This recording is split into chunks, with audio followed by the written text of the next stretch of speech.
All right, so hi everyone. We're looking to solve quadratics and word problems. We're going to go over a couple of the key functions that you want to use on a calculator. So all of these can be solved out by hand, but some of these on a calculator make it a little easier and faster in order to solve the problems. So we're going to be working with projectile motion just for this example, but it also applies to the same things when you're looking for a vertex. So a lot of the times we have, in this instance, time as our x-axis and height as our y-axis. And this is generally the function of a projectile motion. So the ball will go up in the air and it comes back down. Oftentimes we want to figure out this maximum point right here. This maximum is also your vertex. So this is one of the ways that you can solve for your vertex on a calculator. You know how to do this out by hand algebraically.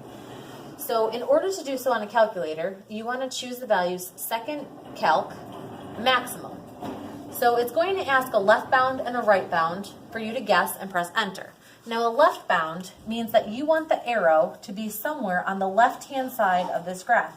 And when you press enter after it says left bound, the little arrow is going to pop up. It might be up here. You might see a little arrow up here. But that's showing it's to the left of that point. When it says right bound, you're going to use the arrows and press the arrow over to the right hand side so that it now gets a little marker saying that this is going to be my right hand side. And you press enter and another little arrow comes here. These should be on either side of your vertex to show that your vertex is somewhere in between. When you press enter, down below you'll see x equals blank and y equals blank. That stands for the time and the height at which you reach the vertex.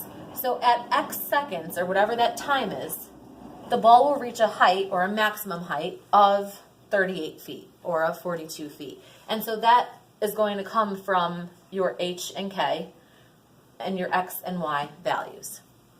So in addition to finding the vertex, we also talk about things like the initial height.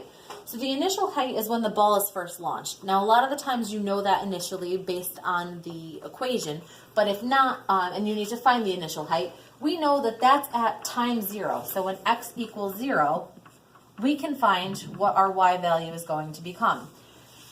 If you wanted to easily do that, you can substitute it into your equation and just solve for y when x is 0. Or you can go to second calc number 1. Your number 1 option is value. You type in 0 and press enter. So when you press enter, it'll give you that initial height. More importantly, we want to focus on this point right here. That's usually the time that the ball takes to hit the ground, or the time it takes for the ball to hit the ground. When the ball hits the ground, notice that your height is 0, right? We want it at ground level. So ground level, your height is 0. In order to find this point here, it's considered to be one of my zeros. So we go to second calc and we choose the option, I believe it's number 2, for 0.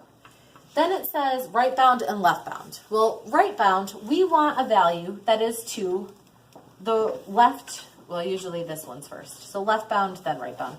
But to the left of that 0. So think of this like a number line. You want to pick values to the left and to the right of this point here. So it looks like that point could intersect at 1, 2, 3, 4, 5, 6, 7. So it looks like it could be intersecting at 7. I want to choose a number to the left of 7. So I can choose 3, I can choose 4, I can choose 5, 6, 7. I don't want to choose 7 because I think it is going to be 7. And I also don't want to choose something like 6.5 because that's too close. So choosing a value previously, that will help better indicate what this actually is. So I'm going to choose, in this case, maybe 6. Oh, sorry, I want my left bound. So I want to choose 6. And then it'll say right bound. Now I want to choose a point that's to the right of this. Well, if we think that it's going to be at 7, we want to choose a point further than that. So I'm going to choose maybe 8. Now it says guess, you just press enter, and then press enter once again. And it should end up with a point that is some number 0. Because again, we want our y value to be 0. We don't have a height. But that tells us at what time, because time is our x, so at what time the ball will hit the ground.